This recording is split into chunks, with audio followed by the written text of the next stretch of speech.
Okay. Welcome everybody to the EA Zoom meetings conversation. And today we're going to be talking about the Taurus archetype. And so I had quite a while to really contemplate the nature of what I wanted to put into this conversation today. And I remember the moment that I got the insight or the inspiration to actually do this.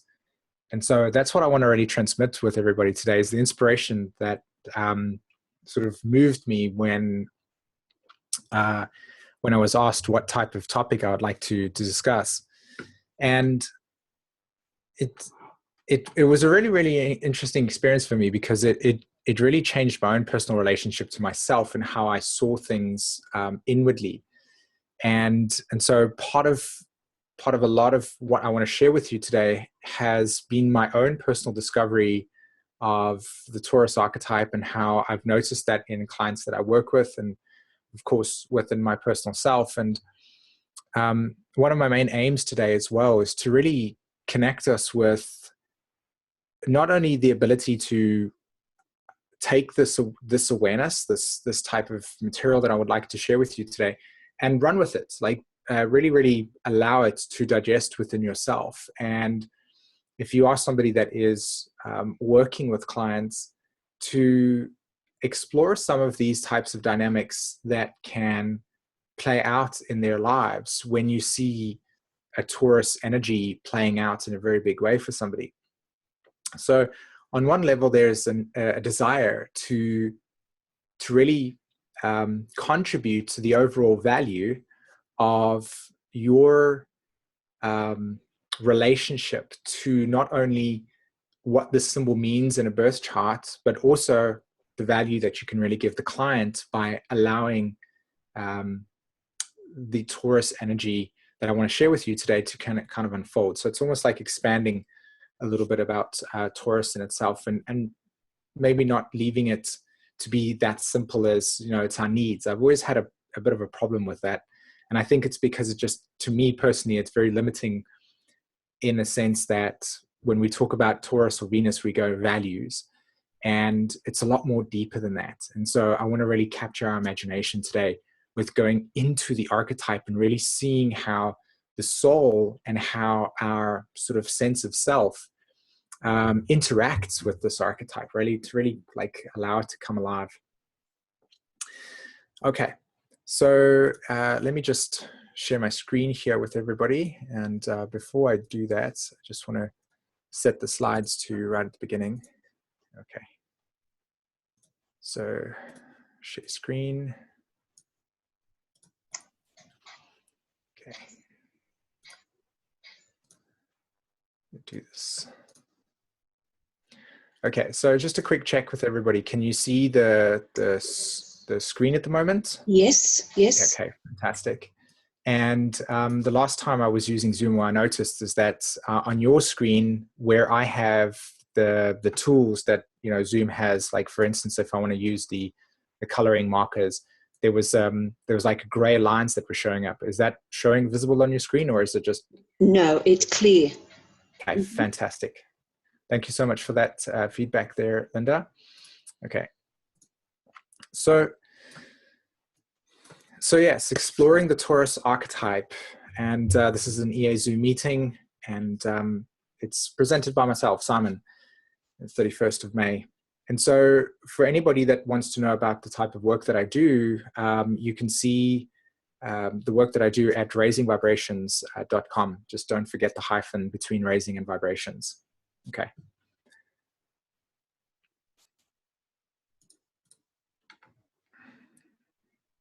So I want to open up with this picture over here, and I want it to be the baseline for today's conversation.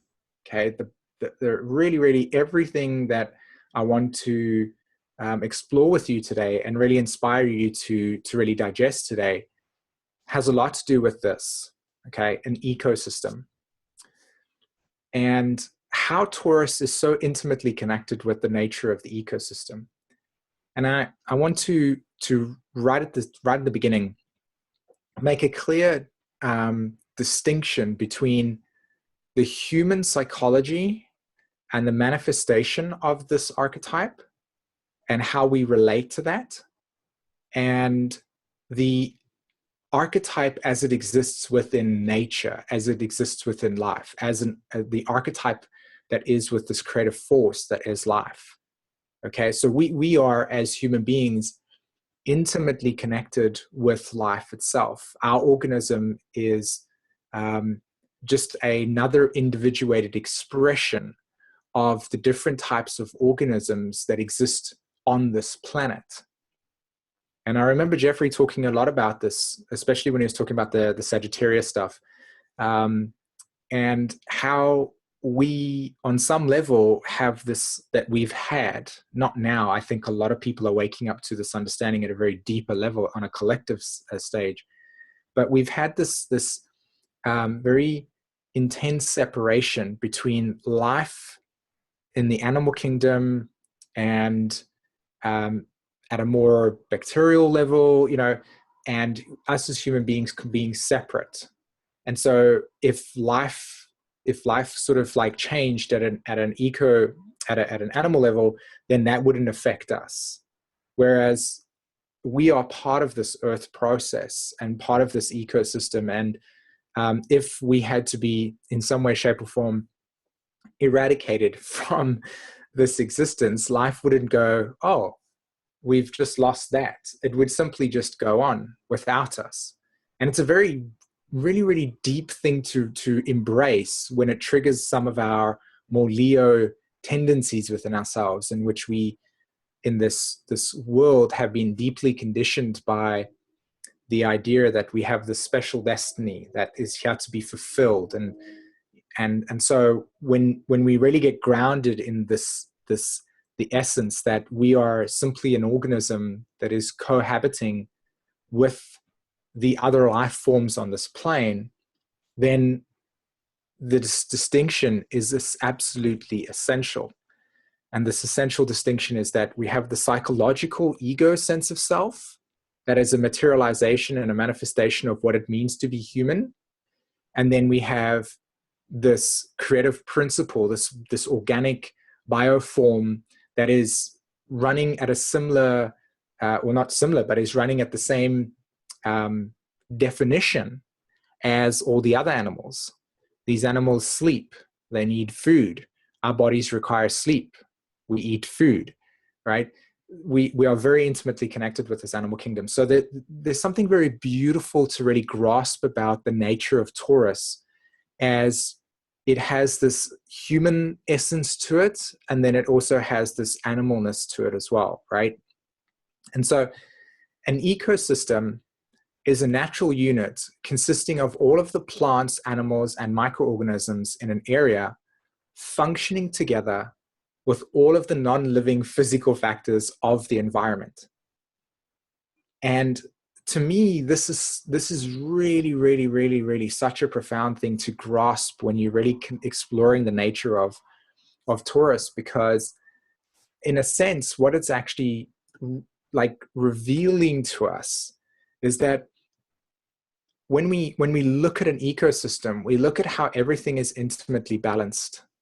Everything has got its own individuation process. Everything, in a sense, is on some level relying on something else. And there is a strong, intimate connection between everything. Everything is coexisting on one form, and everything has a specific need or an essential need that is interconnected with everything else. And again, like when I take the natural zodiac and I show you how this actually works with the different connections that Taurus has to the different constellations, you'll see how much of our physical form and how we exist within our environment has an ecosystem, including when you begin to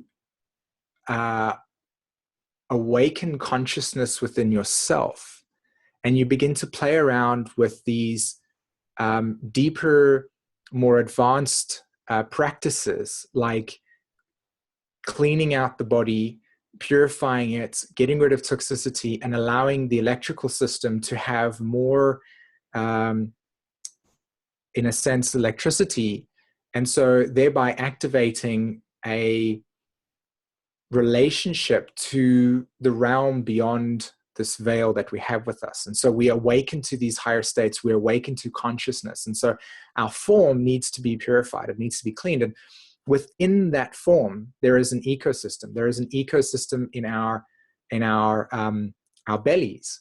You know, it is something that's very new, and yet is not actually that sort of silly to think otherwise. And that is that we have these two brains. We have one brain that sits in our head that kind of operates in a very logical sense, or it operates through the way that we exist with our eyes and the nervous system. And then we have our belly brain, which has a lot to do with our relationship to what we digest, and then how those nerves are existing within the belly brain and influencing our moods and emotions and stuff. And so there's an ecosystem that our physical form has.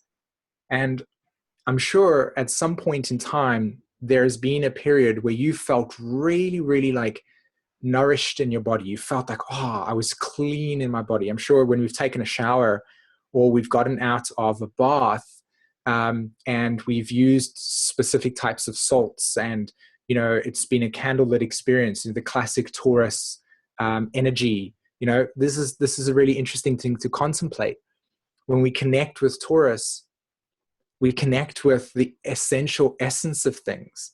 And so it's not silly to see how, when we define Taurus in general, we always link it with this type of luxurious bath maybe, or something where we're pampering ourselves. And it's because we are allowing our physical form to be in a state of balance, where our ecosystem is nourished and we're feeling on top of stuff, right?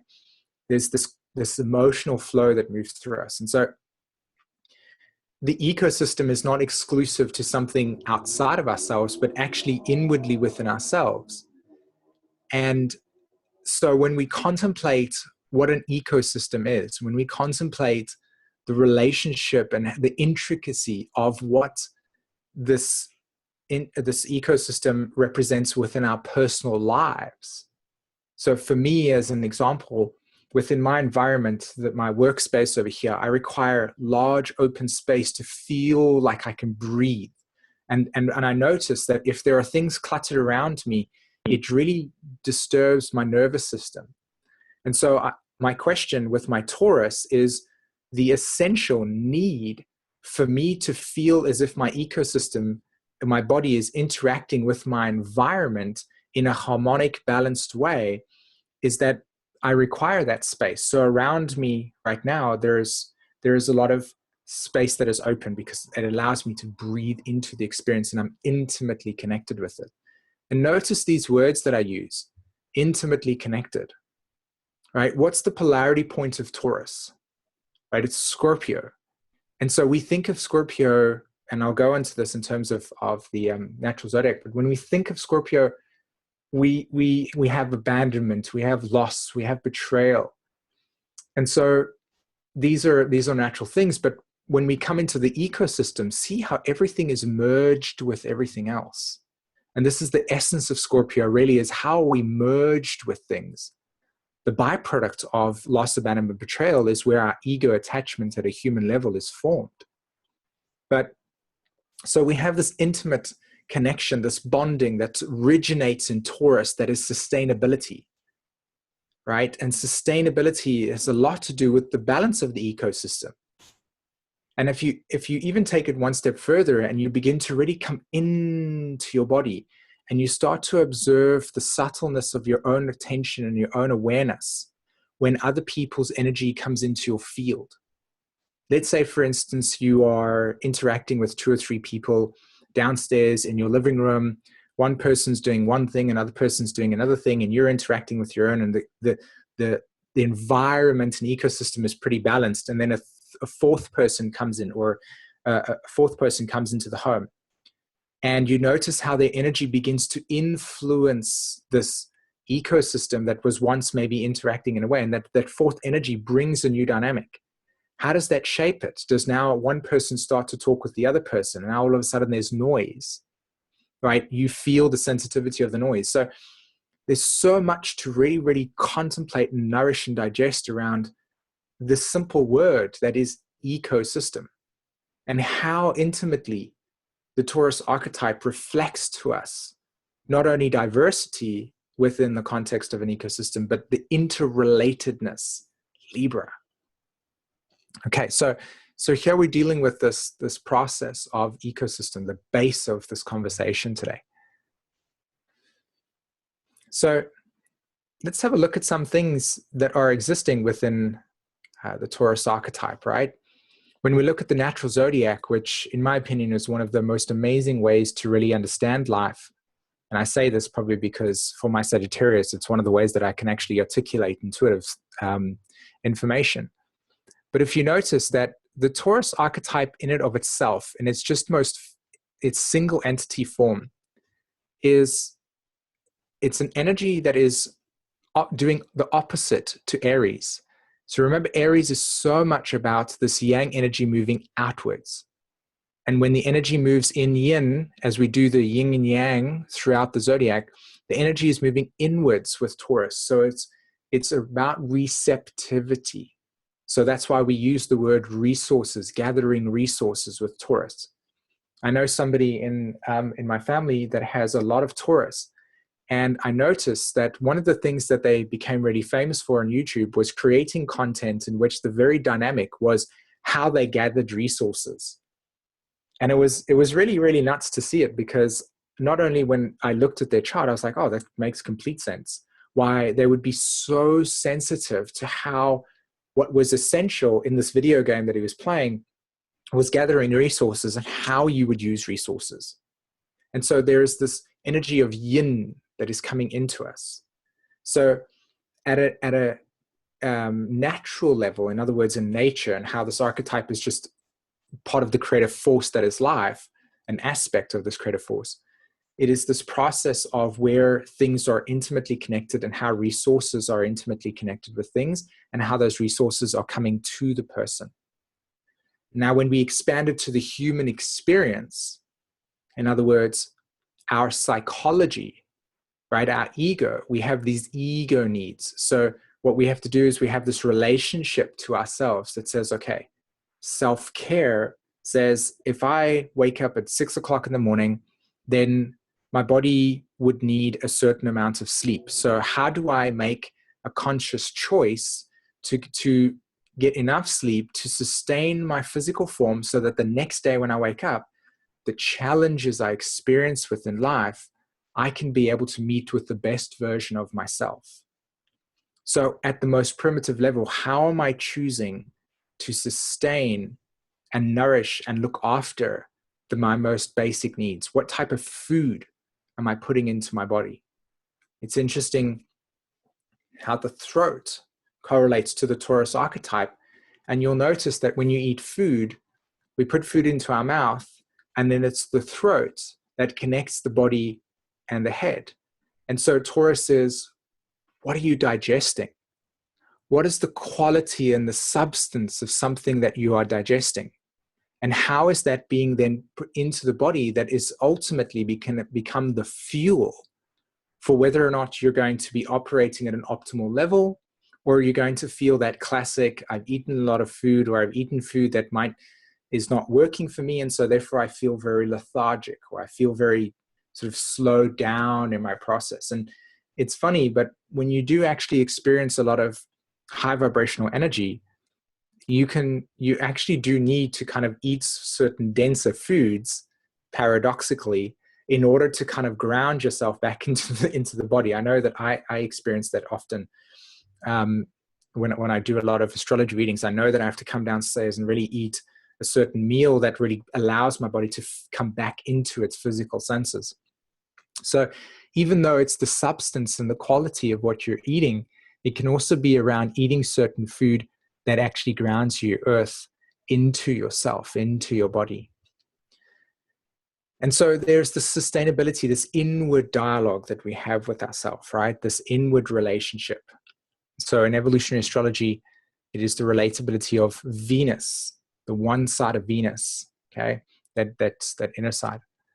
And so if we go over to the second house and we make the sextile to Cancer, we talk about this next developmental phase, which is how do we take these essential needs in our ecosystem and then expand it to the home.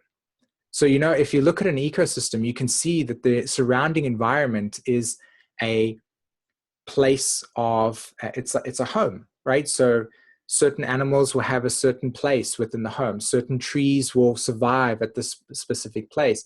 The sextile between Taurus and Cancer talks about this connection between something that is in existence, its beingness, and how the home and the essential need on a physical level is supporting each other, right? It's supporting each other. And so in the human experience, we talk about emotional needs. We talk about emotional bonding. We survive in our homes. We live in our homes. We feed ourselves in our homes, right? We feel the quality and the fabric of our existence within our homes. It is where we come to rest within ourselves. And it even has to do with the way that as mammals, as in human beings, we have this limbic system. And this limbic system says that if we are able to emotionally connect through touch, then we can feel sensuality, right? Touch being the Taurus archetype and feel being the Cancer archetype. We can feel the other person. And it is an act, you know, it's not something that is absolutely essential, but it is in another sense that when we are emotionally, and this is what I want to talk about later on in my conversation, but when we feel that our emotional needs as a child were not able to be met by the parent, you know, we become emotionally shut down. And you'll notice that a lot of the time in people that have got, in some way, shape, or form, I don't want to use the word damage, but I want to use another word that maybe comes to mind is maybe a traumatized Taurus archetype, in the sense that early life environment showed that these very basic emotional needs might have not been met by the parents, and the child's internalized this as something that is, you know, lacking in themselves. And so they actually create certain emotional and psychological dynamics that leads them into the world to create relationships where the very fundamental basis of the relationship is around needing that emotional security to be fulfilled by the other. And it's a really, really deep thing to have to work through on your journey to becoming aligned with yourself. And one of the things that I feel is really essential that every single one of us should do at some point when we are on the healing journey and trying to help ourselves bring back displaced emotion that has occurred through our upbringing. And that has to do with our relationship to the parents, and particularly this thing called the mother wound. And, you know, that's really, really deep discussion to have. But very simply, this is that this initial bonding. And so we have attachment. We need, as mammals, this emotional attachment as a survivability in our ecosystem. And the limbic system is where this process develops for us. And it's something that is a very big part of the way that society gets developed. And if you have a large amount of people, especially in patriarchal times and obviously the way the world is right now, in terms of healing out of a lot of the patriarchal ways of living, where there is a lot of separation from the mother early on, regarding the values that the society has, you can see that there's a lot of emotional lack, especially in men, because of that. I value being, or how do I put this across? The value that society places on men for strength is not emotional sensitivity, but how you can identify with your abundance at an existential level. In other words, you are successful if you own a BMW, but you're not successful if you can emotionally connect with your emotions as a man and communicate those feelings of vulnerability and sensitivity, as an example. So that sextile plays a very important role in the context of how we relate to our inner sense of self and the emotional development that takes place there.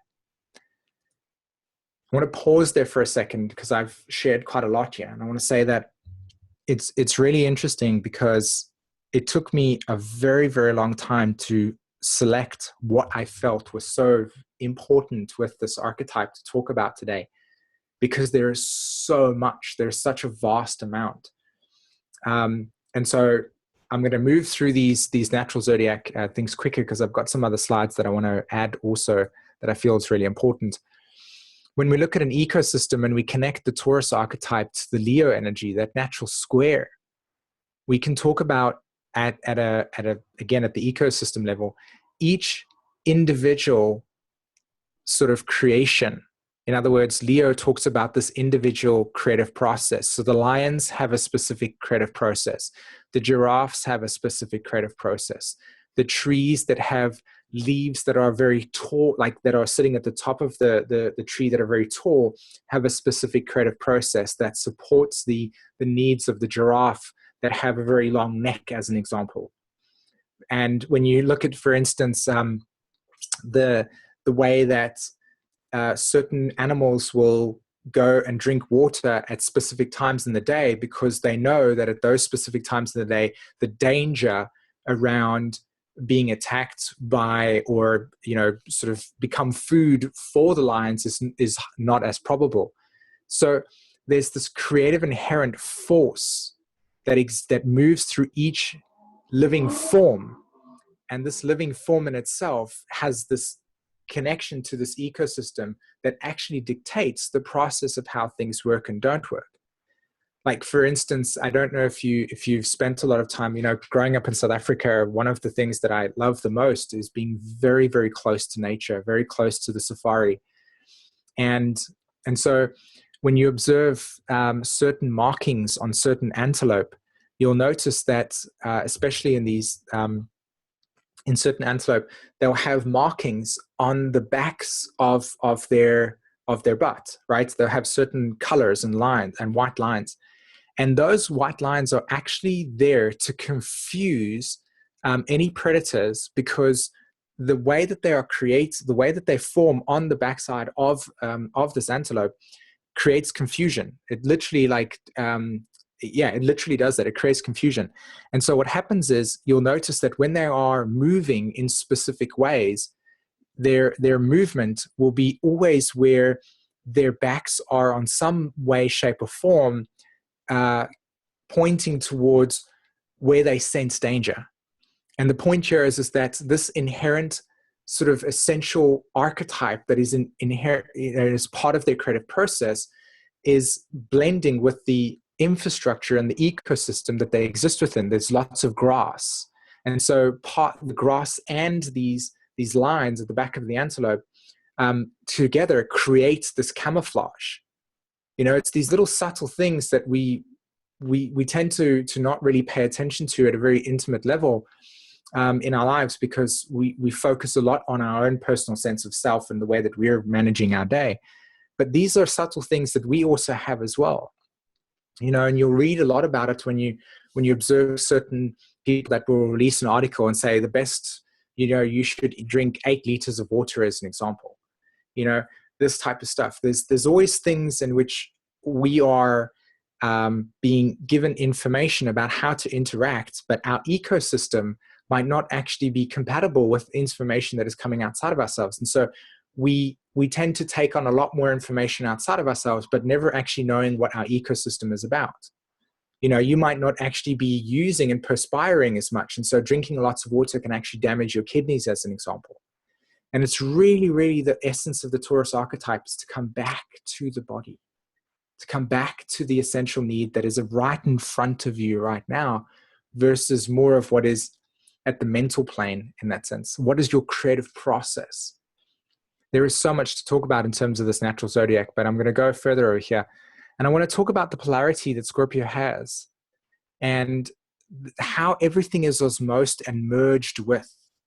How everything is, when we are merged in our ecosystem, we are intimately connected with it. So part of the process of being human is being intimately connected with everything else.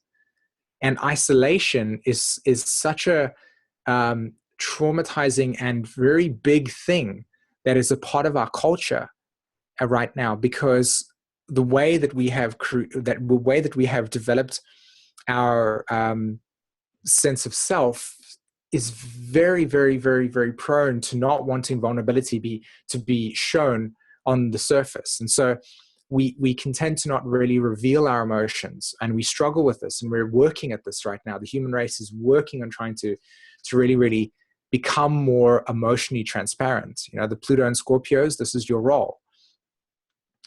And so the essence of this conversation with the polarity point with Scorpio is really to look at how everything in the Scorpio archetype is pointing to the Taurus, saying, when we merge with something, when we become emotionally interconnected with everything, we are actually being able to see the essence of ourselves in a deeper way. And so when we see how the ecosystem is merged with us and we are merged with it, we can see our role in that, and our destiny becomes automatic actually when we look at the Taurus, the Leo archetype, and you see the natural square that takes place between the 5th house, the 8th house, and the 2nd house, this natural T-square that takes place. You know, on another level, this has to do with how we are valuing something that we are passionate about and that we are in love with. Just as right now, you are experiencing me and my passion towards talking about this, and you can feel that this Leo archetype is coming through, and you can also, at some level, really, really sense the intensity, Scorpio, of my commitment and emotional investment in what it is that I'm sharing. And ultimately, it's really coming down to the Taurus archetype, and it says that something here I value. You know, and so when we look at the Taurus archetype and this square between Scorpio and Leo, you know, there's this intimate bond between things that we move towards when we feel safe with, and then when we move away from if we don't feel safe, you know, to the Aquarius archetype. Okay, so there's a lot more to talk about over here, but I'm really concerned about the time at this stage. The last thing that I want to talk about is look at the sextile between Taurus and the 2nd house, right? Taurus and Pisces. And this is when I talk about the ecosystem. Pisces is the intimate connection of everything. It is the intimate connection of everything. It is the totality. And so when we see over here, we see Uranus enter Taurus right now. And we see this water trine that begins to exist like this, with Venus currently in Cancer, Jupiter in Scorpio, Neptune in Pisces. And so we have an opposition to Scorpio and Taurus. We have a sextile to Cancer, and we have a sextile to Pisces. And to me, this is the identity that we are connected with intimately, that reveals to us the totality of everything. So the ecosystem is the Pisces archetype. Everything is intimately connected with the process. And how do we merge with that process that then reveals to us the identity in the experience? And it is the Taurus essence of these essential needs that really shows us where we exist within the context. Okay? So just a little bit of natural zodiac stuff over there and how things transform. So I want to move along over here. It's a really, really, really, really, really empowering picture, and yet at the same time also awakens something very intense within us. I'm just going to stop the sharing for a moment, and I really want to show everybody this picture. I hope you can see it. Okay, it's in Swedish though, but it's a pamphlet. Okay, it's a booklet that arrived. Okay, this is a booklet of about 13 pages long, 18 pages, pardon me. And let me show you what it looks like, right? That says, if crisis and war comes, okay, that's what that is about over there. If crisis and war comes, here is a manual that is being sent to every single home in Sweden, okay? The government sent this pamphlet to every single home in Sweden, telling them if these things arrive, yeah, Uranus and Taurus, pay attention to Uranus and Taurus, and this thing arrives, okay, this booklet of 18 pages long that was sent by the Swedish government telling you how to survive. So if it says if there is a shortage of food, the food that you should choose is potatoes, right? Bread. This is literally a list that is given to every single person that exists in this country of what to do if crisis and survival comes along. And it's literally the case. It's insane. And it really, really captures the essence of what it means to live in a Swedish culture. Literally, Uranus and Taurus enters it, and they go, oh, you know, this is an energy of survivability. Here's a booklet on how to survive if anything actually happens. I mean, I was just like absolutely blown away by the fact that this energy had literally just taken place. You know, the sun was still in Taurus when this was made. And here, there's numbers on the back. This is Taurus, literally. A booklet on how to survive if any catastrophic event happened. And the government sends it to you and says, by the way, this is here, including if there's no water, if the electricity goes, what we're going to do, and so on and so forth. That is the essence of Taurus. And it was such a beautiful thing that was sent through to illustrate it while doing this conversation today with you all. So I definitely had to share that because it brought me to this picture, which is the scarcity and orphan. You know, the orphan is the Taurus archetype. And, you know, like my daughter, for instance, has 5 planets in the second house. And then she has a south node in Taurus in the third. And literally, she embodies this Taurus energy. I mean, I've watched my 5-year-old see a bag of chips and go, that's going to run out. So I need to stuff as many of them in my mouth as possible. And she literally eats it. But I can see that the reason why she's eating it is because this Taurus archetype of prior life memories is coming to the surface and saying, what happens if we don't have enough? There is scarcity. I've lived as an orphan before. I lived with our most primal needs were not able to be met. And so we have died. We have lost our lives. We have lived under this malnourished existence. You know, and there are parts of the world where this is very prevalent. And it's an archetype that is intimately connected with Taurus, which is the scarcity. There can be parts of this ecosystem that says, I will just consume everything. And then there's parts of the ecosystem that says, when it's imbalanced, we are not surviving. And, you know, in the natural zodiac, when we look at the archetype of Taurus, look how it makes it inconjunct to Libra, right? For anybody that's new to astrology, the inconjunct is a 150-degree angle that's like a Virgo. It's something that we can't see. It's like a blind spot. And so there's a blind spot between the second house and the 7th house. And it says in the ecosystem, because the Pisces archetype also inconjuncts to Libra, so we have this dynamic between when things in the ecosystem are not balanced, it threatens the survivability. So everything is revolving around that. Relationships. If the ecosystem in the home is not balanced, then there is survivability.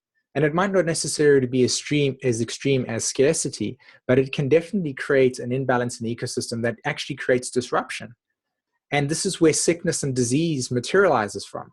You know, if you have an imbalance within your physical form, there is this process of needing to readjust it.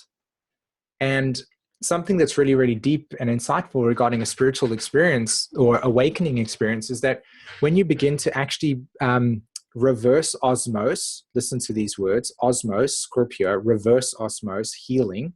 When you begin to reverse osmose, the chemical deposits of endorphins that were released in your pituitary gland when you experienced something that was deeply traumatizing or overpowering to yourself, or where an emotion and pain was too much and your body needed to release these hormones, when you begin to actually heal the body and allow those crystallized painful emotions to be released out of you, you actually go through an experience of your body being out of balance, a healing crisis. Virgo, crisis, connected to Taurus, healing crisis. And then the Taurus archetype connects to Capricorn, and the Capricorn archetype connects to Virgo. And what is Capricorn? Crystallized emotion in time, relative to an experience in which we've had to repress on some level. So when we heal the body, we're actually going through a crisis. And part of that process is actually removing these deposits from our body and reverse osmosing the way that things worked. And for most of us, the connection where we have scarcity is that we've lived lives in the past and maybe early on in this lifetime. If you've got Pluto in the second house, I mean, you definitely know of these subconscious fears around not having enough and feeling as if there isn't going to be enough around. And one of your greatest spiritual lessons is to have to actually learn that the deepest law of abundance that you will ever have to embrace is the Pisces archetype, is that sort of God, goddess, or the flow of consciousness will always provide you with what is essential for you when you are in a complete alignment with purpose. It is just simply abundance. And so the sort of shadow of Taurus is scarcity, when we feel that we don't have enough, when we feel that we are the orphan, that there is nobody there to support us. And that's a really, really powerful thing to see in a person's chart, especially. It's what I was alluding to with my daughter. And that how we can be at the edge, of survival.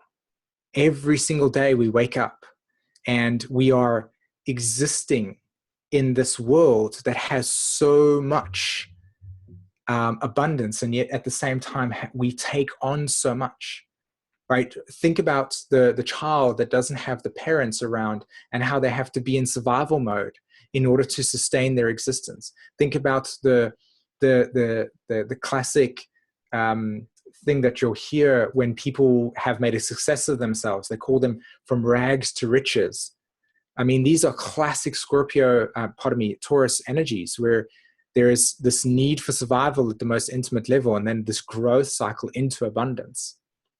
And when we are in this orphan state of emotions within our Taurus archetype, we are at the most vulnerable, we're the most scared.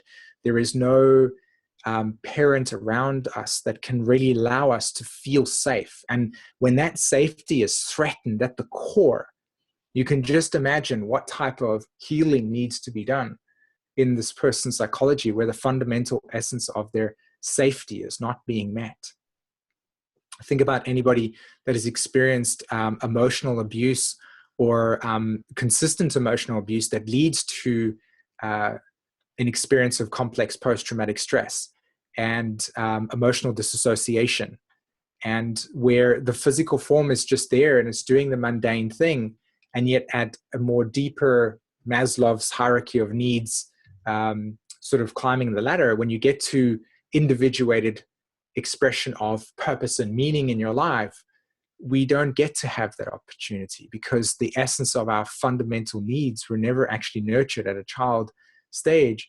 And so we are in that state of the orphan. We are in that state in which we're consistently looking for external people and authorities to validate for us what we know inside of ourselves. But because we have never been able to fully, as a society, allow that nourishment to take place, when that is unavailable to us, which is in most people's cases, that inner sense of relationship has been broken.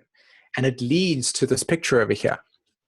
You know how we talked about the Taurus archetype making a sextile to Pisces, and a Pisces connecting the trine to Cancer, and the Taurus archetype connecting to Cancer in the sextile.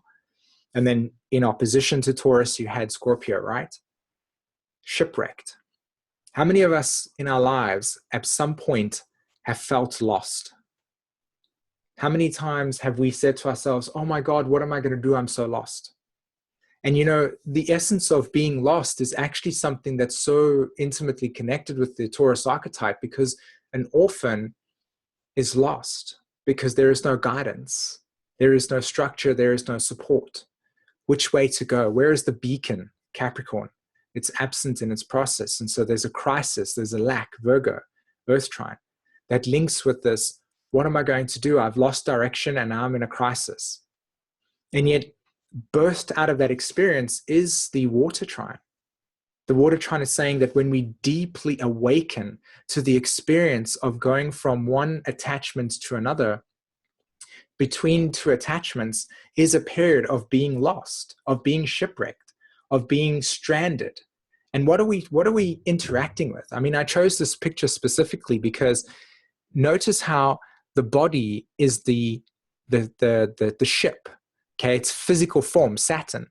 And you'll notice that that Pisces, Neptune, 12th house, is about what? It's about returning to the ocean. It's about dissolving. It's about the decay.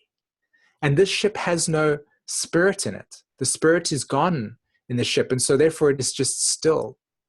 And so when we move from two states within our lives, in other words, when we move from one attachment to another, the old physical carapace, or the form that once symbolized the vessel for the purpose that we felt in that direction we were going in, is now evaporating. And it's now disappearing. And it slowly starts to decay as we move into the next phase of our existence. So put up your hand if you have experienced Saturn conjunct your Neptune, or Neptune transiting your Saturn. You'll notice that experience, or Saturn in your 12th house. You know, Saturn in Pisces as an example. You'll know this feeling of feeling lost.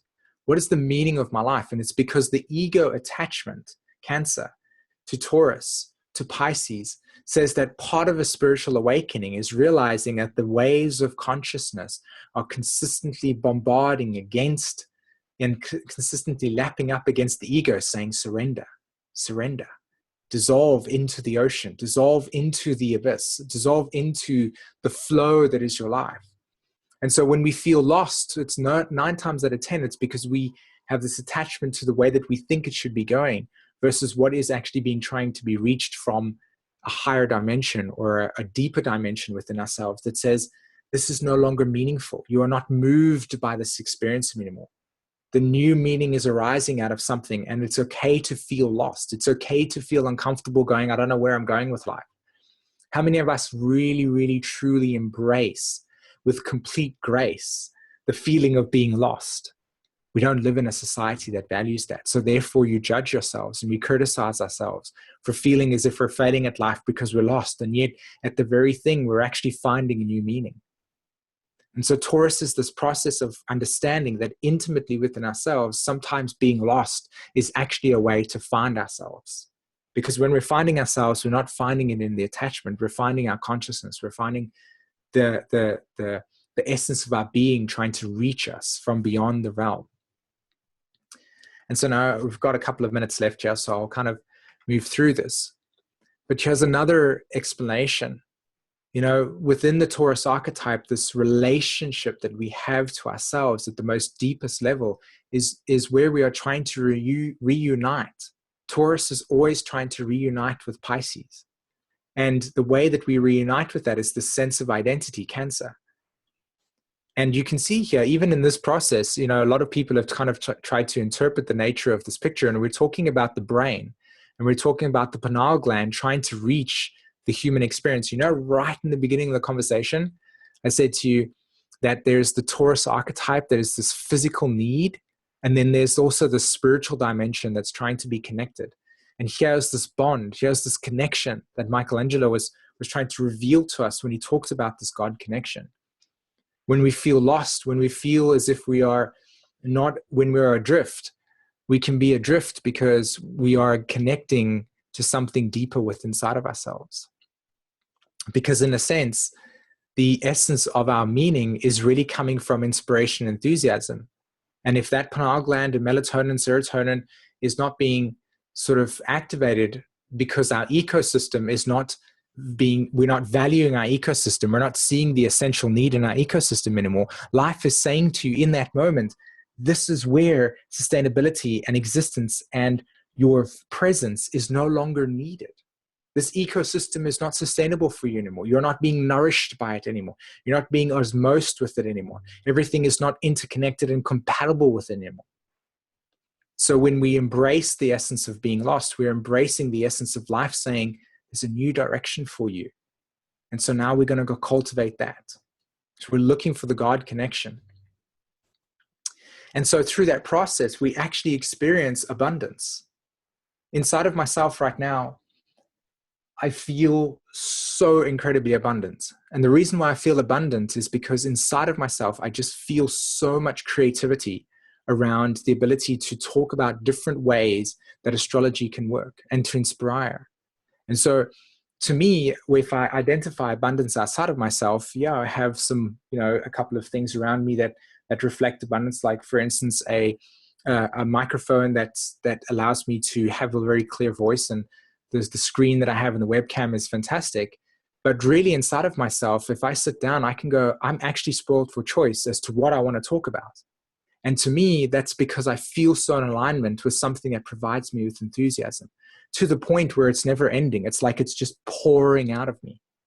And I can, and as long as I just channel that into something Saturn that becomes grounded, that is, in a sense, what I feel purposeful about, the horn of plenty is consistently just there. It's like, okay, let's go for another 6 or 7 hours talking about this archetype. I don't feel like I can ever have scarcity. I don't feel as if I share too much, then I won't have enough for myself. Or what happens if I share too much and then other people don't give back? So the Taurus archetype also teaches us that abundance at its most deepest level is the intimate connection to Pisces, and that it is not something that is physical, which is what scarcity is. If I have $50 and I give it away, do I trust the universe will refund me in a different way that will become abundant? I remember when I first invested, when I invested in the Jeffrey Wolf Green teachings, it was, I think, in 2013. I literally took everything that I have in my bank account, apart from, I think it was $100 that was left. That was all I had in my bank account. And I bought the whole entire school because I knew that investment would be something that would basically sustain me for the rest of my life. And here I sit 4 years later, and it is literally the very thing that feeds me. And that's what I want to end off today, is that abundance in the Taurus archetype is when you invest in yourself. And when you invest in yourself and you invest into awakening your purpose, and you give that purpose back to whoever, you share that purpose back, the sharing of that purpose literally feeds you. And it's like when you invest in your roots, when you invest in the nourishment of your tree, at some point, the tree bears fruit, and that fruit falls back to the ground. And when that fruit falls back to the ground, it nourishes the ground to sustain it with more nutrients. And this is the cycle of life. And Taurus sustains the cycle of life through Scorpio: decay, osmosis, rejuvenation. Decay, osmosis, rejuvenation. And when you really, really grasp that in your own spiritual and psychological understanding, you'll see that you can literally experience abundance by allowing yourself to feed yourself. And then when you feed yourself, you take that sustainability and you feed others. And when you give, you get back. And when you get back, you give. And that cycle literally comes through you following your individuation and creative process. Individuation, Aquarius; creative process, Leo, right? This the fixed square that takes place there. Okay, so the last thing that I want to share with everybody today and end off with this is, thank you for showing up for your life. This is the essence of this Taurus archetype. That was what hit me when I wanted to talk about it, was that just by showing up today in your life, just by showing up for your existence and taking part in your life and allowing the sustainability and the things that you need to do, think about it. Think about what you need to do in a day, and think about what you have to process in a day, and think about the relationships to all the people that you have, good or bad, and how taxing and emotionally you got to do. And when you got to feed yourself, and if you have children, you got to feed them, and all the things you need to do. You need to pay for your taxes, you need to pay for your bills, and you need to do this, that, and the next thing. You show up for that. And just by doing that, I think that we all deserve medals. We all deserve a medal for just existing and showing up. So thank you so much, every single one of you, for listening to this presentation today. I really hope that it inspired. And so, yeah. Any questions like Linda's asking?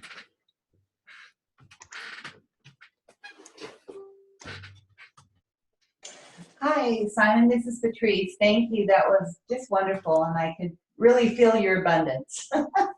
Thanks very much. I appreciate that. Yeah, I do have one question. Sure. Actually two, but if we have time. The one thing I was wondering when you said that when we go into the, that Taurus is always looking to reconcile, you use different words with Pisces, and it goes through Cancer to get there. Could you expand on that just a little bit? Are you saying like we have to sort of grow our home through Cancer? Yeah, I mean, if we take Cancer as an archetype that is about our emotional identification with things, because Cancer trines to Scorpio, the essence of transformation is at a spiritual level, or I hate to use that word, but like just the essence of transformation is where we dissolve the emotional identity linked to the attachment, and how that attachment in Scorpio is let go of. So we let go of the identity of something that we once held as the meaning of our existence and that relationship we had to it. And it transforms as we merge with something that's new, that's more empowering. And so the Cancer archetype, as it connects with Pisces, is the surrender of our sense of self that we have, this little sense of self, to this consciousness that is constantly like pressuring on the outside, saying, I want to open you up. I want to open you up. Just like the wave is constantly hitting against the rocks of the side of the land. As it erodes slowly, its consciousness is eroding the physical sense slowly to awaken into deeper states of awareness. Mm-hmm. That's beautiful. Thank you. And then one, I wondered, I was curious about your take on, you said denser foods when after you've done astrology readings. Are you talking about maybe like protein, or I was just kind of curious about that. Yeah, that's right. So not meat for myself, though, although meat would be something that if somebody, I know that some people do that. But denser foods, like for instance, protein, absolutely, like tofu and a very denser type of meal versus something like potatoes, as an example, versus say something like rice and beans and broccoli. Yes. Okay. Great. Thank you. Any final questions? Hi, Simon. I just wanted to say thank you so much for this. The Taurus archetype is probably one of the, I feel like one of the least looked at, but it's so important because it's the foundation, it's the soil, and that's where all of our nutrients, speaking literally and, metaphorically, that's where it all comes from. And Correct. if that's not nourished, you don't have have anything else. No, that's right. And just to kind of add to that, unless you had something more, and also in relationship to Patrice's, connection with Taurus, Pisces, and Cancer, is that we have a community, and the community has certain values in it. And when we nourish the roots of that community, the value and the ability to access deeper wisdom, and for the community to become more healthy, is linked with the roots and the values that are essentially in it. So if that Taurus archetype is not nourished, then you're looking at disease, you're looking at basically the ecosystem being threatened. And it's everything. It's like an ecosystem that would be something like Zoom meetings. Let's say, for instance, somebody came into our Zoom meetings and was writing really negative stuff. There would be, that's something where the values will be, it's not being nourished. Let's just end it there, because I know we don't have much time. Okay, well, thank you so much, Simon, for taking us on this Taurus journey. Thank you for sharing your knowledge. Thank you from all of us, and we'll see you next time. Thanks very much. Take care, everyone. Thank you, Simon. Thank you, Simon. Thank you. Brilliant as always. It was a wonderful lesson, like